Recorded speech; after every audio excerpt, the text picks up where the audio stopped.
भगवान दत्तात्रेय जी के तीसरे पूर्ण अवतार श्री स्वामी समर्थ महाराज अक्कलकोट में हमारे संपूर्ण दर्शन हो जाने के बाद अभी हम कर्नाटक राज्य के गुलबर्गा जिले में स्थित स्वामी नरसिंह सरस्वती जी के कर्मभूमि गानगापुर का दर्शन करने वाले हैं। स्वामी नरसिंह सरस्वती जी ने अपने जीवन के 23 साल गानगापुर के इसी पवित्र भूमि पर बिताए थे और इसी जगह पर पिछले 600 सालों से उनके चरण पादुकाएं भक्तों को दर्शन करने के लिए मौजूद है और इसी भूमि पर भगवान परशुराम जी ने जगत कल्याण कार्य हेतु सैकड़ों वर्ष तक तपस्या की थी।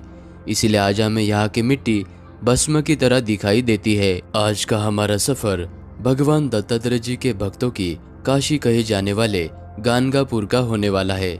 अक्कलकोट में स्वामी समर्थ जी का दर्शन करने के बाद अभी हम अक्कलकोट के इस बस स्टैंड पर आ चुके हैं और इसी बस स्टैंड से हमारा गानगापुर तक का सफर होने वाला है। अक्कलकोट के इस बस स्टैंड से गानगापुर तक जाने के लिए आपको हर आधे से 1 घंटे में गवर्नमेंट की एसटी बसेस मिल जाएगी या फिर आप इसी बस स्टैंड से शेयर टैक्सी के द्वारा भी गानगापुर तक जा सकते हैं और अक्कलकोट से गानगापुर की दूरी 70 किलोमीटर की है।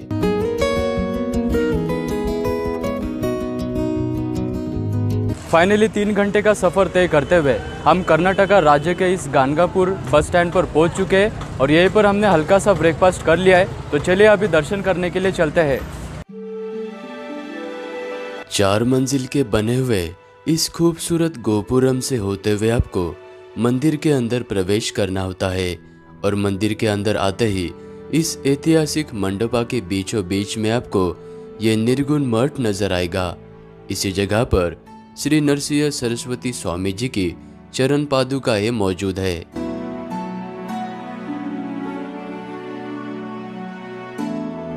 श्री नरसिंह सरस्वती स्वामी जी भगवान दत्तात्रेय जी के दूसरे पूर्ण अवतार माने जाते हैं और वो अपने जीवन काल के समय में 23 सालों तक इसी गानगापुर में रहे थे और वो जब अपने आखिरी समय में श्री शैलम के पहाड़ों की ओर जा रहे थे तब भक्तों के आग्रह पर उन्होंने अपने चरण पादुकाएं इस मंदिर परिसर के बीचों बीच बने इस पीपल के वृक्ष के तले रख दी थी।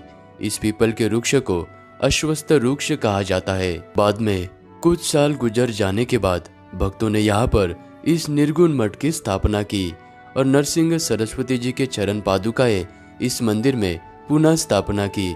मंदिर के अंदर आपको 6 इंच के खिड़की से खड़ा होके यानी चरण पादुकाओं के दर्शन करने होते हैं क्योंकि गर्भगृह बहुत ही छोटा सा है। और जब नरसिंह सरस्वती जी आखिरी वक्त में श्री शैलम के पहाड़ी की ओर जा रहे थे तब उन्होंने अपने भक्तों को वचन दिया कि भले ही मैं यहाँ से चला जाऊँ लेकिन अपने भक्तों के कष्टों को दूर करने के लिए मैं हमेशा इस गानगापुर के पवित्र भूमि पर रहूंगा। अभी हम भीमा और अमरजा नदी के संगम स्थान पर आ चुके हैं और ये वाला संगम स्थान जो गुरुदत्त भगवान का जो मुख्य मंदिर है वहाँ से 3 किलोमीटर के दूरी पर है। आप प्राइवेट ऑटो करके या फिर शेयरिंग ऑटो करके इस जगह तक आ सकते हैं। इस जगह पर भीमा नदी और अमरजा नदी का संगम स्थान है, इसलिए इस जगह को संगम तीर्थ कहा जाता है और इसी संगम स्थान पर स्वयं नरसिंह सरस्वती स्वामी जी हर रोज स्नान करने के बाद वो इसी जगह पर आराधना और साधना किया करते थे और प्राचीन प्रथा के अनुसार जो भी भक्त गानगापुर में आते हैं उनको सर्वप्रथम इसी संगम स्थान में स्नान करने के बाद ही गुरु दत्तात्रेय जी के मंदिर में दर्शन करने जाना होता है। और इसी संगम के तट पर यह भगवान दत्तात्रेय जी का मंदिर बना हुआ है। इसी जगह पर स्वयं नरसिंह सरस्वती स्वामी जी रहा करते थे और संगम स्थान में स्नान करने के बाद वो इसी मंदिर में अपनी देव पूजा और नित्य क्रम किया करते थे। अपने भक्तों का उद्धार करते हुए इसी जगह पर नरसिंह सरस्वती स्वामी जी ने अनेकों भक्तों के कष्ट और रोगों को इसी जगह से दूर किया था। संगम स्थान के सीढ़ियों के पास में ये बड़ा सा भवन बना हुआ है और इस भवन के बीचों बीच में आपको ये औदुंबर का वृक्ष नजर आएगा।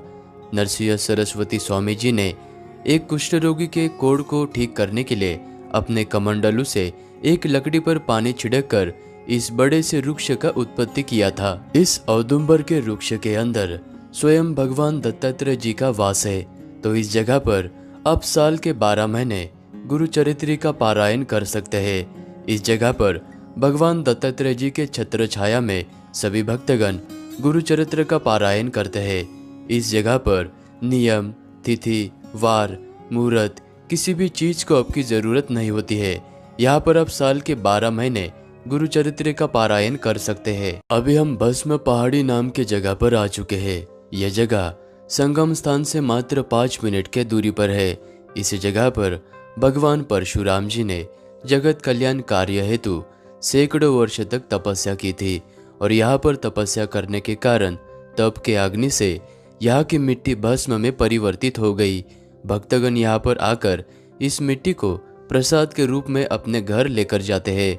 सैकड़ों वर्ष पूर्व यहाँ पर भस्म का बड़ा सा पहाड़ हुआ करता था। भगवान दत्तात्रेय जी के मुख्य मंदिर से मात्र 10 मिनट के दूरी पर यह भगवान कल्लेश्वर शिव जी का मंदिर स्थित है।